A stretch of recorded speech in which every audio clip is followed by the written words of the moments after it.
Have you ever noticed that a lot of the modern shows today are saturated with characters? Even if they're based on old classics, they're absolutely teeming with characters. Old characters, new characters, support characters, main characters, secondary characters. Some shows have so many characters that no one person is shown for more than 5 minutes in an episode. So great, writers can churn out new characters with little effort, but can they make them likable? One of the biggest factors of a movie being successful isn't the budget or the special effects, it's the characters. Did people like them? Do people care enough to want to see what happens next? All of this comes down to how good your characters are. So let's take a look at Lord of the Rings and talk about the art of quality over quantity when it comes to characters in a story and what makes them so likable. Lesson 1. The first step to creating a character that is likable is to, above all, make them noticeable.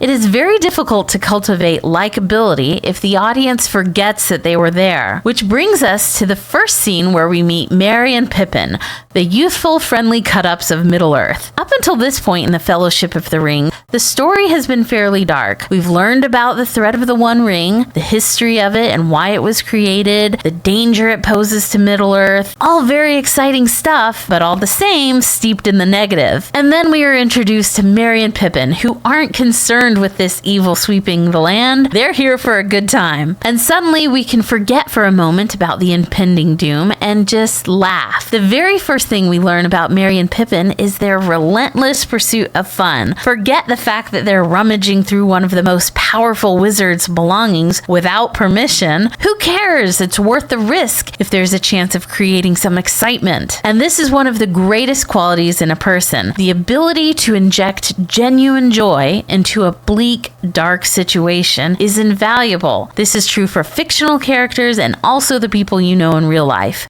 So it's this love for life that they are all too keen to spread, and the utterly clumsy way they go about doing it stands out, making them two of the most memorable characters in Lord of the Rings. Lesson number 2, make sure your character is relatable. I kind of hate using words like that because it feels overused and as such kind of loses its meaning. What I mean by relatable is that you see a character's actions and you agree with it. You agree with it because it's something that you would do, or something that you have done. In some cases, you wouldn't want to be in the same shoes, but you have been in the same shoes and know exactly what the character is feeling. For example, this scene that takes place in the mines of Moria. Pippin, with no intention of causing destruction, just sort of touches this discarded weapon in an act of innocent curiosity. Of course, the whole thing falls down a well and sets off this chain reaction of clangs, bangs, and echoes, which eventually leads to an attack from orcs. How many times have you been in a situation where your biggest crime was simply not predicting the domino effect that would follow? It's a horrible feeling, and Pippin portrays this situation perfectly. Regret is written all over his face, and just like that, we understand him perfectly, even if it's with an emotion we would prefer never to experience again. There is a saying, familiarity breeds contempt, but I have found that familiarity breeds attachment. We tend to form bonds with things we are familiar with, even if that thing was only mediocre at best. Have you ever been online and seen one of those blast from the past posts where they show common household items or toys from whatever decade? It doesn't matter if they were really cool or completely unremarkable. When we see something that we are familiar with, we get that immediate, oh, I remember that kind of reaction, and just the act of remembering it results in a sense of attachment. Anyway, it works the same for people. When we see someone experiencing emotion we ourselves know well, we usually become more sympathetic to that person. This is true even with characters you more or less loathe. When we see a shared emotion, at the very least, we hate them a little less. Lesson 3, characters should, despite any other shortcomings,